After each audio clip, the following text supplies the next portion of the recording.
Welcome back ناظرین۔ حافظ حمداللہ صاحب، ایک جو زرداری صاحب کے کچھ بیانات آئے خان صاحب کے حوالے سے کہ جیل مردوں کی طرح کاٹیں، انہوں نے اپنا بھی ذکر کیا، اب اس کو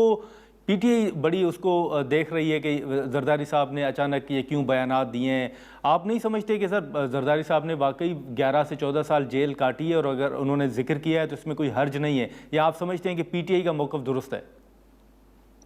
دیکھیے، بنیادی طور پر تو ہم کسی سیاسی قیادت کے جیل کے حق میں نہیں ہے کہ ان کو انتقام کی بنیاد پر اس کو جیل میں رکھا جائے۔ اگر زرداری صاحب کے ساتھ ہوا تو وہ بھی غلط تھا، کیونکہ جو الزامات ان پر لگے اگر وہ واقعی ان الزامات میں سچائی اور صداقت تھی تو پھر زرداری 2 دفعہ صدر کیسے بنا؟ اور اسی قسم کی الزامات بے نظیر شہید پر لگی تو وہ 2 بار وزیر اعظم بنی۔ اسی قسم کے الزامات ہائی جیکنگ کی، کرپشن کی وغیرہ وغیرہ کی نواز شریف صاحب پر لگی، لیکن 2 دفعہ یا 3 دفعہ وہ وزیر اعظم بنے۔ شہباز شریف صاحب پر لگے، آپ کو معلوم ہے جب عمران خان وزیر اعظم تھے، شہباز شریف، میاں نواز شریف، مریم نواز، خاقان عباسی، رانا ثناء اللہ اور اسف زرداری کی بہن، یہ سارے جیلوں میں تھے۔ لیکن اب جو کل جیل میں تھے آج وہ اقتدار میں ہے، جو کل اقتدار میں تھا آج وہ جیل میں ہے۔ تو اس تمام پروسیس سے یہی لگ رہا ہے کہ سیاسی جماعتیں اور سیاسی قیادت دوسروں کے ہاتھوں استعمال ہو رہا ہے، تو اس باری ایک دوسرے کی باری کا انتظار کیا جا رہا ہے۔ تو اس لیے زرداری صاحب کے ساتھ یا ان کی خاندان یا اس کی پارٹی کے ساتھ جس وقت بھی کچھ ہوا اس کی جمعیت علماء اسلام نے حمایت نہیں کی بلکہ مخالفت کی ہے کہ یہ انتقامی سیاست ہے۔ اگر میاں نواز شریف صاحب اور ان کی سیاسی قیادت پارٹی کی صف اول کے ساتھ یا ان کی خاندان کے ساتھ، ان کی برادری کے ساتھ جو کچھ ہوا ہے، گھریلو افراد کے ساتھ جو کچھ ہوا ہے، جمعیت علماء اسلام نے اس وقت بھی اس کو مسترد کیا۔ آج اگر عمران خان کے ساتھ انتقامی بنیادوں پر جو کچھ کیا جا رہا ہے، جو کہ کہا جا رہا ہے، قانونی ماہرین بھی یہی کہتے ہیں اور دیگر غیر جانبدار ذرائع بھی یہی کہتے ہیں، تاثر پوری قوم میں بھی یہی ہے۔ اب اندر حقیقت کیا ہے تو اس کی جمعیت علماء اسلام نے کبھی بھی حمایت نہیں کی ہے، یہ ساری انتقام کی طور پر یہ تمام لیکن چیزیں۔ حافظ حمداللہ صاحب معذرت آپ کی بات کاٹ رہا ہوں، ایک بات عرض کروں، جی سر، جہاں تک زرداری صاحب نے جو سٹیٹمنٹ دیا ہے، ان کی پوسٹ، ان کی حیثیت، ان کی کرسی، ان کا عہدہ،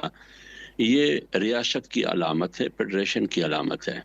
جب وہ ایوان صدر میں جائیں گے تو وہ اپنے سیاسی تعلق سے مبرہ ہو کے جائیں گے، لیکن یہ سٹیٹمنٹ ایک سیاسی پارٹی کی قیادت تو دے سکتا ہے، لیکن ایک ایوان صدر سے صدر کی حیثیت میں سٹیٹمنٹ دینا، یہ پھر آپ ریاست کی علامت نہیں رہے، پھر آپ ایک پارٹی کی علامت رہے، تو اس میں احتیاط ہونا چاہیے۔ اچھا بالکل حافظ حمداللہ صاحب، ایک مختصر سر سوال ہوگا کہ پیپلز پارٹی جہاں پر مختلف فیصلے ہیں حکومت کے، ان کی مخالفت بھی کر رہی ہے، اور جو پنجاب حکومت کی جانب سے جہاز خریدا گیا ہے اس پر بھی سوالات اٹھا رہی ہے۔ اب پنجاب حکومت کا موقف ہے کہ یہ تو ایئر پنجاب کے لیے جہاز خریدا گیا ہے، دیگر جو جہاز ہیں وہ بھی لیز پر لیے جائیں گے یا خریدے جائیں گے، تو آپ پنجاب حکومت کے اس موقف سے اتفاق کرتے ہیں سر کہ ایئر پنجاب کے لیے خریدے گئے ہیں، وہ اگر چلانا چاہتے ہیں تو؟ دیکھیے، عرض یہ ہے، ایک طرف تو اگر آپ زمینی حقائق دیکھیے اور دوسری طرف حکومت کے دعوے، حکومتوں کا دعویٰ یہ ہے، وفاق کی حکومت ہو اور وفاق عبارت ہے 4 اکائیوں سے، اور اس میں سب سے بڑی اکائی پنجاب ہے۔ وفاق کا دعویٰ یہ ہے کہ معاشی حالت مضبوط ہے، لیکن دوسری طرف اگر آپ دیکھیں پی آئی اے خسارے میں ہے، بیچنے پہ حکومت مجبور ہو گئی، ریل خسارے میں ہے، وابڈا خسارے میں ہے، اسٹیل مل خسارے میں ہے، بلکہ ایون مملکت آپ کی ریاست ملک خسارے میں ہے، 80 سے 9,000 ارب روپے مقروض ہے۔ تو اس کا مطلب یہ ہے کہ خسارے میں ہے۔ ہر سال جب آپ بجٹ پیش کرتے ہیں تو کہتے ہیں کہ ہزاروں ارب روپے بجٹ خسارے میں ہے، اور مہنگائی آپ کے سامنے ہے اور بے روزگاری آپ کے سامنے ہے۔ تو ایک طرف بے روزگاری، مہنگائی، یہ اس بات کی واضح ثبوت ہے کہ معیشت تباہ ہو چکی ہے۔ حکومت کے دعووں کو دیکھ کر وہ یہ لگ رہا ہے کہ حکومت معاشی طور پر ترقی کر چکی ہے ملک، لیکن دوسری طرف اگر آپ ادارے سارے خسارے میں ہے، پھر